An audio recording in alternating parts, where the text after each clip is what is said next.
কি বন্ধু নিয়ে আসোস? তুমি? আমি নিশান, যে তোর এক সময় পাগলের মতো ভালোবাসতো। সময়গুলো কত তাড়াতাড়ি চলে গেল না। এই তো সেদিন ইন্টার পাস করলাম আর এখন ঢাকায় যেতে হইতেছে। আমি জানি না আমি ওইখানে গিয়ে একা একা থাকতে পারবো কি।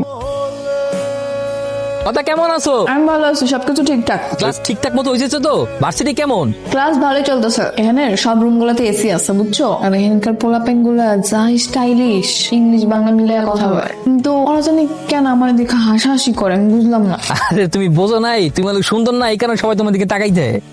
ভাবি কেমন আছেন? কি খাইতে আছেন? পাউরুটি? আরে না, বার্গার। বার্গার কি? বার্গার কি স্বাদ টক না মিষ্টি? কি ব্যাপার, ভার্সিটি কেমন যাচ্ছে?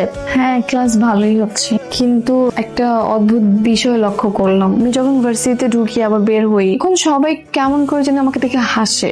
তা হাসাহাসি তো করবেই, তুমি একটা প্রাইভেট ইউনিভার্সিটিতে পড়াশোনা করছো, অথচ তোমার ড্রেস আপ দেখো। এইরকম ড্রেস আপ দেখলে তারা হাসাহাসিও করবে, তোমাকে খ্যাত বলবে। এই ধরনের ইউনিভার্সিটিতে পড়তে হলে স্মার্টলি চলাফেরা করতে হয়, তাহলে আর হাসাহাসিও করবে না, খ্যাত বলবে না। তাহলে কি করবো এখন? তুমি একটা কাজ করতে পারো, আগামীকাল তুমি আমার সাথে শপিং এ চলো। ইউনিভার্সিটির জন্য যে ধরনের ড্রেস প্রয়োজন আমি তোমাকে সেগুলো কেনার জন্য হেল্প করবো। এই যে তুই খাস না ঠিকভাবে, ঘুমাস না, নইলে ভাবিটি ব্যাক করে দেব।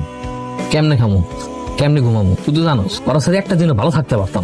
তাই আমি দিনের পর দিন ওরা ছাড়া কেমনে থাকতেছে আমি বুঝি। ভিডিও কল দিয়ে দিই, রিং হয়, কল ধরে না কে?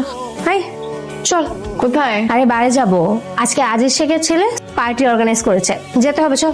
না না, আমি বাইরে যাবো না। এই জন্যই না তোর কোনো উন্নতি হয় না।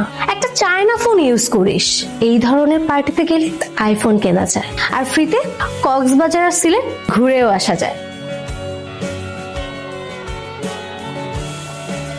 হ্যালো, কথা কি ব্যাপার বলো তো? তোমার এতগুলা কল দিলাম, একটা করে ধরলো না কেন? ঘুমায় গেছিলাম আর কি তাড়াতাড়ি। এত বেশি ঘুম দিছো যে আমরা এতগুলা কল দিছি, একটা বড় ঘুম ভাঙে নাই, বা একটা কল ব্যাক দেওয়ার পর্যন্ত সময় পাও নাই, এত ব্যস্ত হয়ে গেছো তুমি। তোমার কি আমাকে সন্দেহ হয়? আমি যে তোমাকে বলতেছি তুমি বিশ্বাস করতেছো না? আরে না, সন্দেহ করবো কেন, এমনি জিজ্ঞাসা করলাম আর কি। ফোন রাখো। বাহ, তোর পরিবর্তন দেখে না খুব ভালোই লাগছে। আর ওয়েস্টার্ন পরলে তো বোঝাই যায় না যে তুই আগে একটা খ্যাত